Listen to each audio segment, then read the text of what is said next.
Well, I want to thank you very much, Lee. You've been there from the beginning with us, Lee, and we appreciate it. Nobody can sing that song like Lee Greenwood. Thank you very much, Lee, very much for being here. And his voice has not changed, you know? Pretty amazing. And a special thank you to Erika, because today, America is a nation in grief, a nation in shock, and a nation in mourning.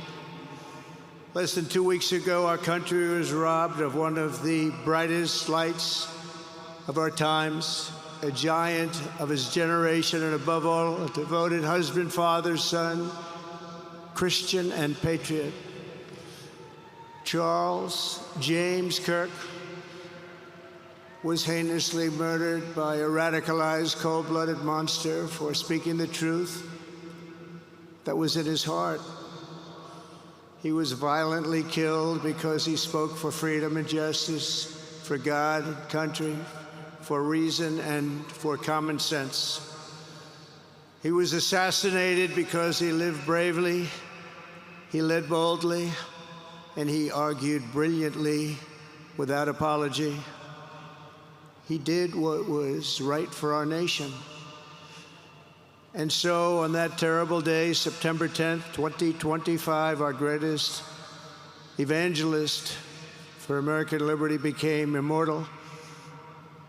He's a martyr now for American freedom. I know I speak for everyone here today when I say that none of us will ever forget Charlie Kirk, and neither now will history.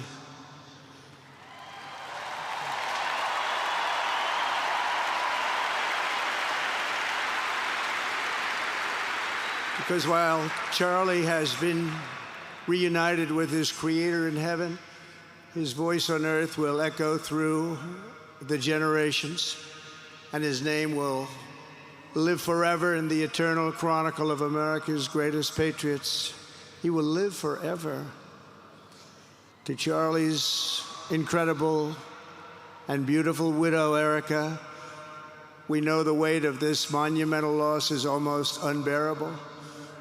But even in the midst of heartache and pain too great to even fathom, you have somehow found the strength and deep faith to be a comfort to millions of family. We know that no words can ever be enough to fill the void he leaves behind. That's a void that just can't be filled. But I hope the extraordinary outpouring of emotion over these past 11 days has comforted you with the knowledge that your son brought more good and love into this world in his 31 short years than most people, even very, very successful people, can bring in a lifetime.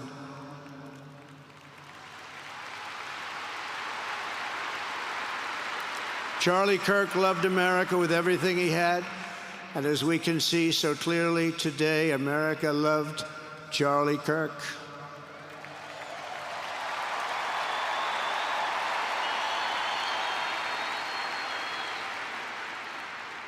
And he could always draw a big crowd. Look at this today. Look at what's gone on.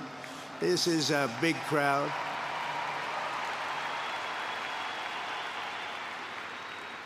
Here today we have the Vice President of the United States, J.D. Vance.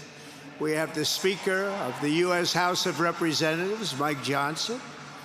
We have countless members of the United States Senate, and I'm sorry I'm not going to introduce you, but I'll be up here. They're all over the place. And likewise, the House of Representatives, they're all over this big stadium. This is not an arena, this is a stadium. Our great cabinet and this stadium packed with rafters of people, not to mention the one across the street that also has tens of thousands of people, and they're watching us on screen right now.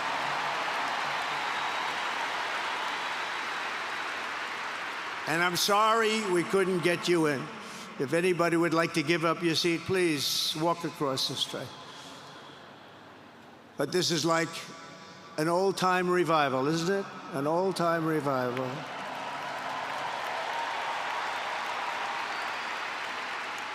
For millions of Americans, especially young people, it is agonizing and unthinkable to say goodbye to a patriot whose heart still had so much to give. It's so much. Raised in the suburbs of Chicago, Charlie was filled with a patriotic spirit from his youth, and he was an all-American in everything he did. And one of the last things he said to me is, "Please, sir, save Chicago." We're going to do that. We're going to save Chicago from horrible crime.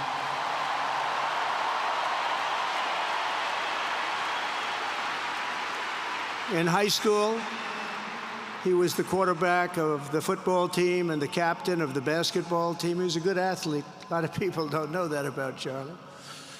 He was an Eagle Scout who spent his school lunch breaks listening to another champion for liberty, somebody that he greatly admired, Rush Limbaugh.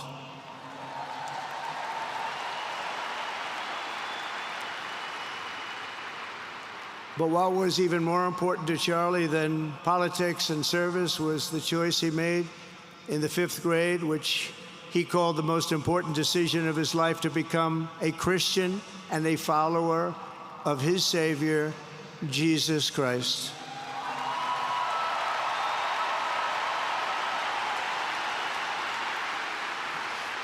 Inspired by faith and his love of freedom, Charlie did something remarkable when he was just 18 years old. On the advice of a mentor who told him to put off going to college because he was doing so well, he devoted his life to converting young people to the conservative cause. How did he do? Take a look. How did he do?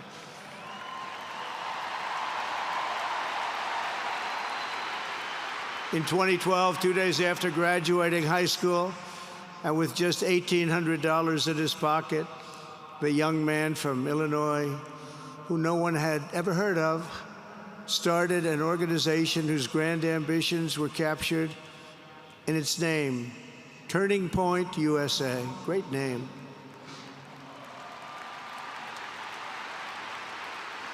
And I have a feeling it's going to be bigger and better than ever before. Does that make sense? It's going to be bigger and better than ever before. Look at what's happening. 12 years ago, Charlie walked onto his first college campus, the very liberal University of Wisconsin at Madison. He set up a card table and put up a sign with 3 words: "Big government sucks." Could you believe that? That's Charlie. That day, Charlie talked to every student who approached him, most of whom were probably quite a bit older than he was. Finally, after many hours, he found the first ever Turning Point chapter leader. His first year out of high school, Charlie traveled 300 days raising money and taking his message to campuses all over the country. He lived out of his parents' basement, and they actually loved having him there. They loved Charlie. Everybody loved Charlie. And on the couches of friends and supporters, he lived off couches for 2 years, 3 years, then life started getting a little bit different, but he was always the same. For 5 years, he refused to take a paycheck, but day after day, he worked from 5 a.m. in the morning till 11 p.m. in the evening, always. His staff remembers that he wore Walmart jeans and T-shirts from the Goodwill store. Remember the Goodwill store? It wasn't easy, but Charlie wasn't in it for money at all, never has been. Money was never his thing. He was always in it for the mission. As he liked to say even back then, we have a country to save. Just what he did. He'd call me all the time, "Sir, we have a country to save." I said, "Charlie, thanks very much for telling me that. I appreciate it." Charlie volunteered for my 2016 campaign and traveled the nation with my son, Don, and Eric. I got to know him very well and saw immediately that Charlie was actually a master builder of people. It was Charlie who first started organizing young black conservatives hungry for support and leadership. It was Charlie who stood up for persecuted Christians and Jews on college campuses. It was Charlie who helped bring online censorship, free speech, and cancel culture to the fore of our political debate. He was right up there with me. It was Charlie who helped unite MAGA, and you know what M-A-H-A is? That's right, make America healthy again. And tomorrow we're going to have one of the biggest announcements, really medically, I think, in the history of our country. We're going to be doing it with Bobby and Oz and all of the professionals. I think you're going to find it to be amazing. I think we found an answer to autism. How about that? Autism. Tomorrow, we're going to be talking in the Oval Office in the White House about autism, how it happens, so we won't let it happen anymore, and how to get at least somewhat better when you have it, so that parents can help their child, their beautiful child. That's a big one. I've been bugging everybody over there, get the answer to that.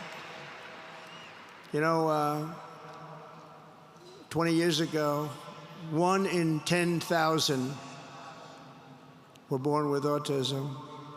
20 years ago. The most recent survey says 1 in 12. How bad is that? That's for young boys, baby boys, but also girls, a little bit better. It's about 1 in 20. But we can't, because obviously there was something really wrong, and we think we know what that is. It's going to be, I think it's going to be one of the most important news conferences I'll ever have, and I look so forward to it.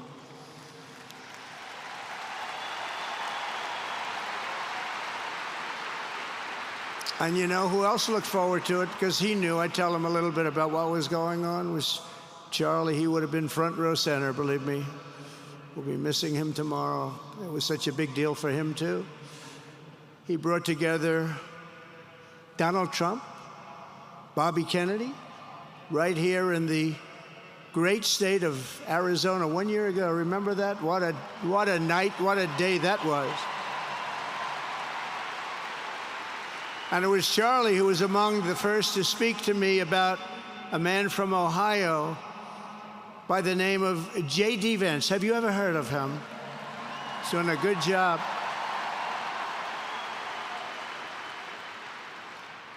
But Charlie would often call me, sometimes the night before a big event, the other side of the country. And he'd ask me, he'd say, do you think you could come and speak at the event? The following day, right? I'd say, Charlie, I'm the president of the United States. You want me to travel 4 hours by plane? And you know, sometimes I did it. He was a very good guy. He was a very convincing guy. He didn't stop, but he would ask for things like that. Sir, could you be tomorrow in California? I said, Charlie, give me a break, please. He just wouldn't stop. And he succeeded. But I almost always went because you never wanted to let Charlie down. He worked so hard, you just didn't want to let him down. I felt guilty. He'd make me feel very guilty. As president, many people asked me for things, but Charlie was one of the few who always gave more than he took. He was a giver, much more than a taker.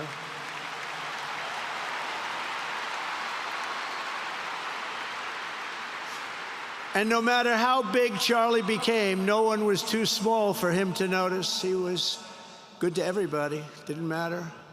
Several years ago, a fourth grader asked Charlie to appear on his podcast, which was probably only watched by the parents of that fourth grader. And Charlie, who was actually pretty hot at the time, to be honest, he agreed, and the boy asked for advice. Charlie replied, the left, I call it the radical left. I call it sometimes the radical left lunatics. But Charlie didn't say that. He called it the left. He was probably right, but I can't help it. I can't help it. So he said the left, radical left lunatics, may have all the money in the world, but they can never outwork me. I will wake up as early as I need to about himself. I will stay up as late as I need to, and I will never stop fighting for our country. And he did this until his dying breath. That's what he was doing.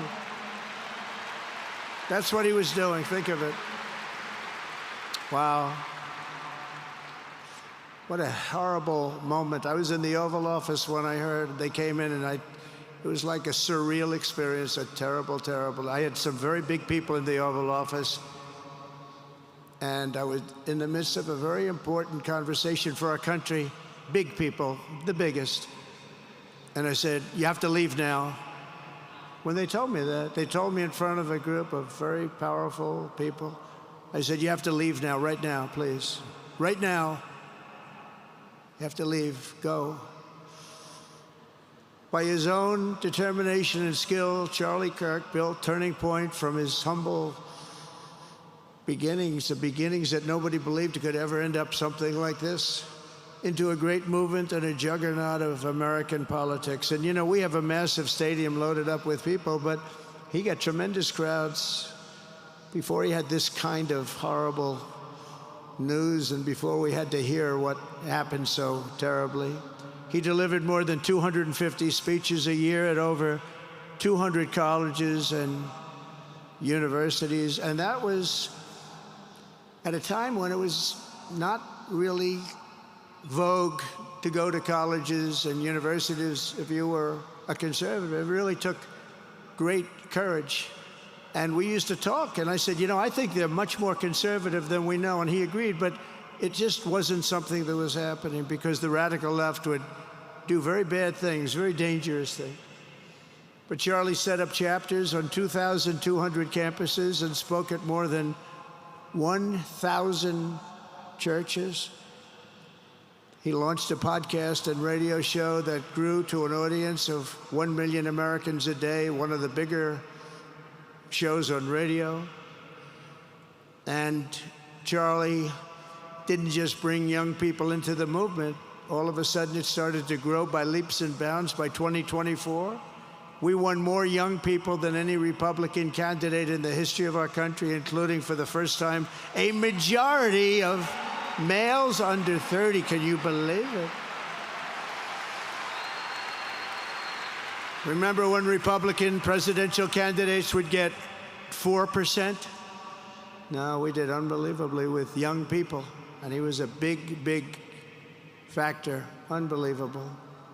But he made me work for it. Sir, you have to make a speech here, you have to make a speech there. But we did it, and we won, and our country is doing unbelievably well now. We had a country that was dead 1 year ago, and now we have the hottest country anywhere in the world. And Charlie helped us make it that. One of the great people. But through it all, the core of Charlie's message and his basic method never changed. It never really changed. He stayed the same person also. At every campus event, Charlie asked the people who disagreed with him to come forward, and instead of silencing them, he handed them a microphone and let them speak. And he'd convinced so many of them. It was a pretty amazing thing to watch, actually. Shortly before Charlie arrived on campus, the day he was assassinated, a staff member texted him that there were many critics and students who were opposed to his views, and rather strenuously in the crowd. And that actually made him feel good because he wanted to convince them. He understood. He really did. He understood what was right. And he was right about that. A lot of it was based on common sense, by the way. Charlie wrote back to the staff member saying, I'm not here to fight them. I want to know them and love them, and I want to reach them and try and lead them into a great way of life in our country.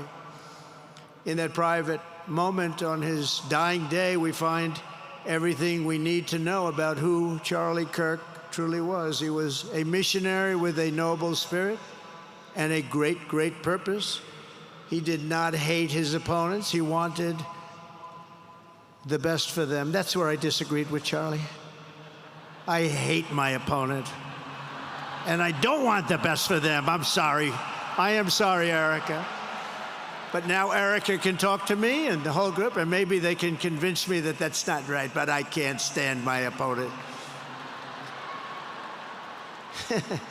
Charlie's angry. Looking down, he's angry at me now. He wasn't interested in demonizing anyone. He was interested in persuading everyone to the ideas and principles he believed were good, right, and true. Before each appearance, he prayed these words: God, use me for your will. Always said the same thing: use me for your will.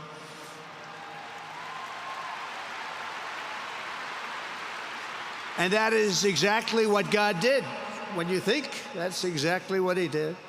The more success Charlie had, and he was getting more and more successful, the more dangerous his mission became.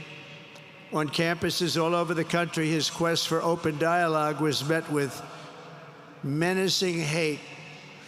There were bomb threats, pulled fire alarms, and countless rage-filled radicals who tried to shout him down. It was nasty. I used to say, Charlie, this is nasty stuff you're doing. At one event, police had to build barricades to protect students from an angry mob of thugs. Many of these people, by the way, are paid a lot of money to do this. They're agitators. They're paid agitators. Remember that? When you see they all have the same beautifully printed sign, every sign is identical, comes out of a top-level print shop. That's not the signs that are made in somebody's basement. Those are paid for by very bad people, and hopefully we're going to be finding out through the DOJ who those people are.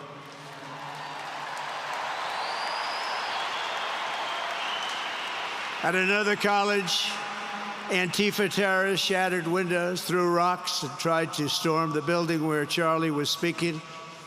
It was a really bad one. Often dozens of police officers were needed to prevent left-wing violence. And the violence comes largely from the left. You don't hear that from too many people, do you? And virtually every day for years before he was murdered, Charlie received these horrible death threats. People don't know. I used to talk to him about it. He said, I got some threats. He always felt that when they actually made the threat, they were not the ones to worry about. The ones to worry about were the ones that don't make the threats. And I think you know what I mean. He knew the risk, but he and I shared a certain motto: never back down and never, ever surrender. Just don't surrender, never back down. He believed in it so strongly. So strongly. And he's right. He's totally right. The radicals and their allies in the media, sometimes referred to, as my son said, the fake news media, tried to silence Charlie for a simple reason: because he was winning, and he was winning big. He was taking over college campuses, colleges that had, in theory, only very liberal, or as they like to say, progressive. I call them liberal, but they like to call themselves, because it's such a beautiful word, progressive. They're the opposite of progressive, if you think about it. But they were really nasty, and he would go into these colleges. All of a sudden, within 2 years, 3 years, they turned into bastions of conservatism. It was really quite amazing to see. They lied about him because they did not want you to listen to him or to learn from him, because what he was talking about and even preaching made so much sense. Everywhere he went, he won the debates, he won the hearts, he won the minds, and yes, he won the elections for people. He helped us, he helped other people. We won the biggest election in the history of our country, I believe.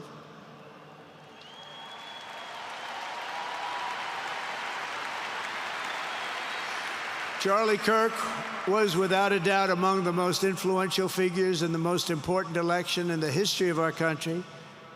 The election of, that beautiful day, November 5th, 2024. Do you remember that day? It was 9 months ago. What a day that was. I mean, we had a pretty good day in the first one. And I must tell you, on the second one, we had a phenomenal day. But a lot of bad things happened, and now that's not even questioned.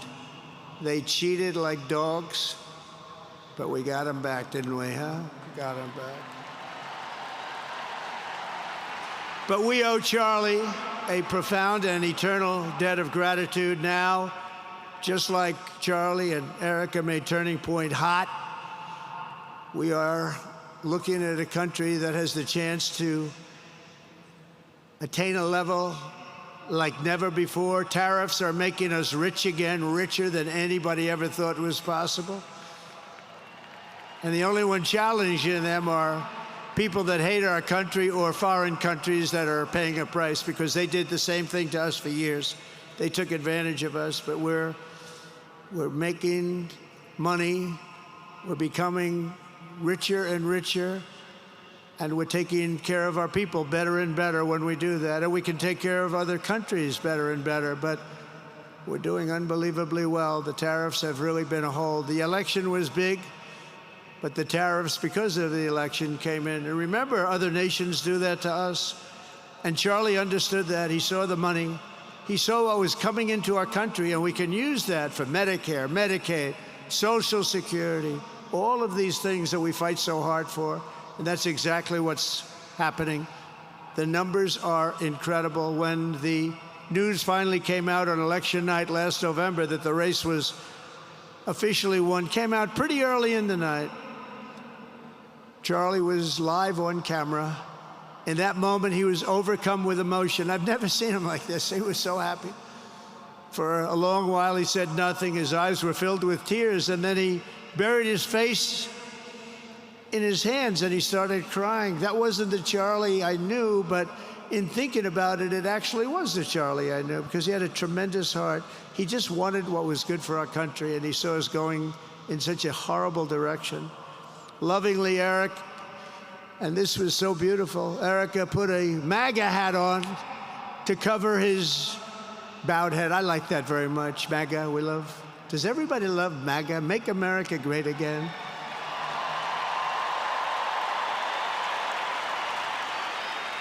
When Joe Biden used to get up, remember the speeches? We will stop MAGA. We will stop MAGA. You know, he could barely get the words out. We will stop. I said, can somebody inform him that MAGA means Make America Great Again? How do you say you're going to stop it? And Charlie understood that. When Charlie finally looked up and spoke, he smiled through the watery eyes and simply said, I am humbled by God's grace. That was his statement that night. I was watching him. I was very impressed, actually. It showed he had a big heart. Every single American should take a long, hard look at the twisted soul and dark spirit of anyone who would want to kill a young man as good as Charlie. To kill anybody, but to kill a man like this, he didn't deserve this. He didn't deserve this. Our country didn't deserve this. And anyone who would make excuses for it are just out of their mind.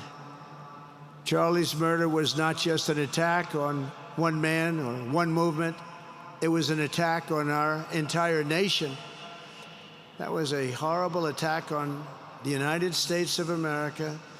It was an assault on our most sacred liberties and God-given rights. The gun was pointed at him, but the bullet was aimed at all of us. That bullet was aimed at every one of us. Indeed, Charlie was killed for expressing the very ideas that virtually everyone in this arena and most other places throughout our country deeply believed in. But the assassin failed in his quest because Charlie's message has not been silenced. It now is bigger and better and stronger than ever before, and it's not even close. And it's rare that such a thing happens, but Charlie is bigger today than he was, think about it, just 2 weeks ago. He's bigger today than he was 2 weeks ago. Now, that may not help his friends and loved ones, of which there are so many. It may not help Erika and those beautiful children who have to suffer so horribly through this moment, but they know it's true. He's bigger now than ever before, and he's eternal. He's eternal. And I just want to say we love him. And he's looking down at us right now, and he's saying, wow, that's a great crowd. He's saying, that's a great crowd.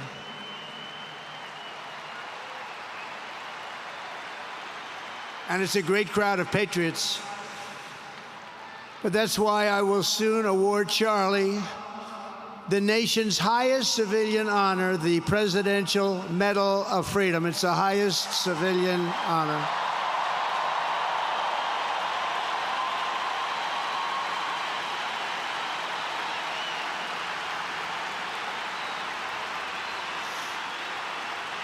And we will do the ceremony at our beautiful White House in a very safe Washington, D.C., a place that Charlie truly revered.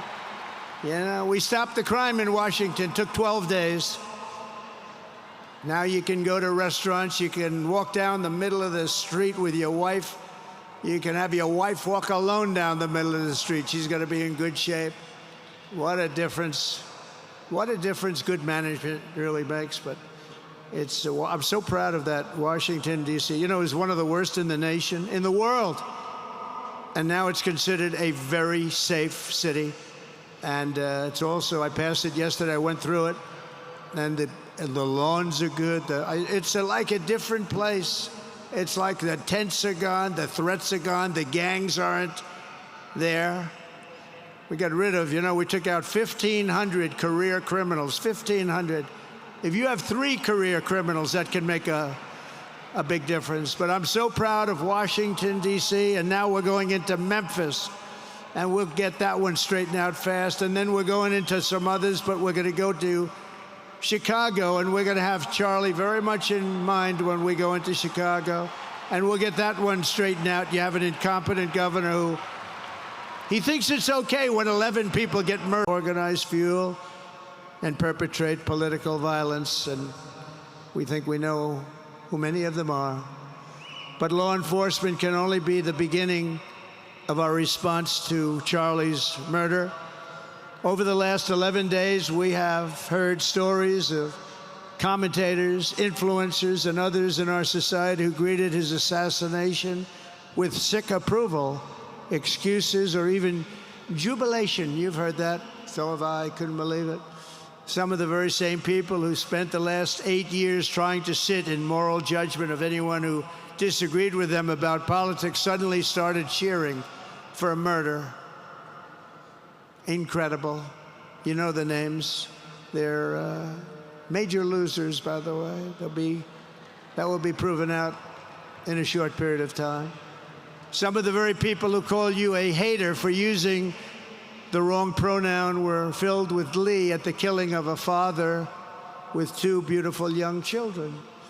And the same commentators who this week are screaming fascism over a canceled late-night TV show where the anchor had no talent and no ratings, last week were implying that Charlie Kirk deserved what happened to him. No side in American politics has a monopoly on disturbed or misguided people. But there's one part of our political community which believes they have a monopoly on truth, goodness, and virtue, and concludes they have also a monopoly on power, thought, and speech. Well, that's not happening anymore. We've turned that corner very quickly. Tragically, atrocities of this kind, and kind that we saw in Utah, of all places, are the eventual consequence of that kind of thinking. If speech is violence, then some are bound to conclude that violence is justified to stop speech. And we're not going to let that be justified. The tradition of reason and open debate that Charlie practiced is not a pillar of our democracy. In many ways, it's the basis of our entire society. It's the right and inheritance of every free American, the greatest legacy of the Enlightenment, and among the most treasured achievements of civilization. We will defend it at all costs, and we will carry forward the torch of liberty that Charlie Kirk held so proud and so high. He was so proud, and he did hold that torch high. We will never, ever let it fail. We will never let it fail. But we're going to raise it higher than ever before. It's going to be raised, and this is the beginning. Perhaps it should be no surprise that Charlie, who spent his life speaking with the critics of these traditions, ultimately became convinced that we needed not just a political realignment, but also a spiritual reawakening. We did. And we have to bring back religion to America, because without borders, law and order, and religion, you really don't have a country anymore. We want religion brought back to America. We want to bring God back into our beautiful USA like never before. We want God back.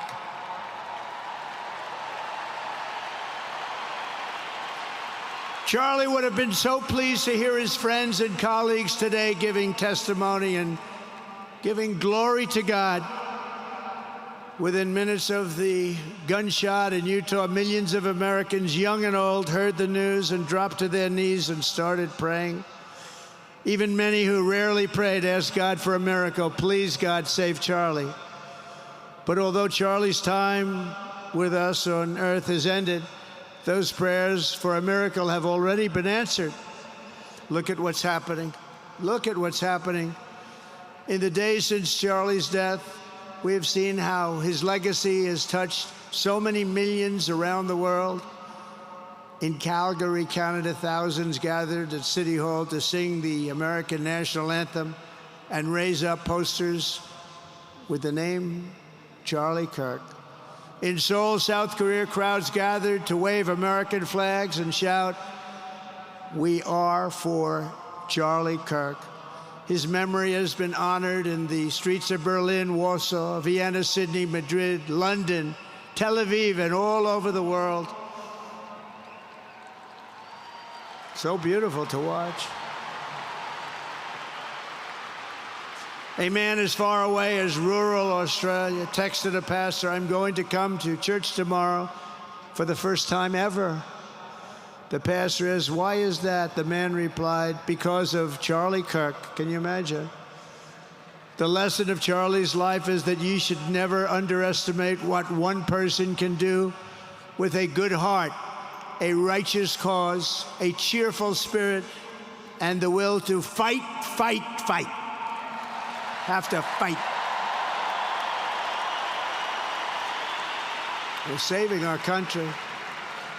And Charlie's a big factor, such a big factor. Charlie Kirk started with only an idea to change minds on college campuses, and instead he ended up with a far greater achievement, changing history. He changed history. Today, Charlie Kirk rests in glory in heaven for all eternity. He has gone from speaking on campuses in Wisconsin to kneeling at the throne of God, where he is right now.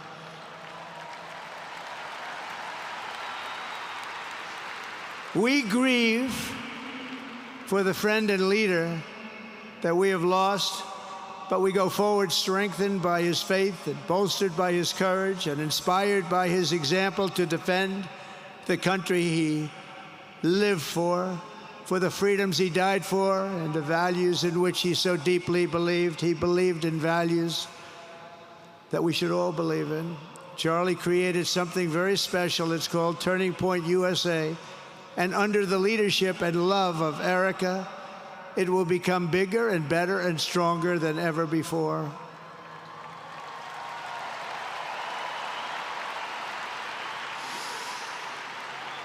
So, Charlie, we all want to thank you. We want to say a very loud God bless you, Charlie. God bless you for what you've done is incredible. And God bless Erika and the children. God bless the United States of America. And could I ask Erika, please come out. Erika, please come out. Thank you.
Thank you very much, everybody.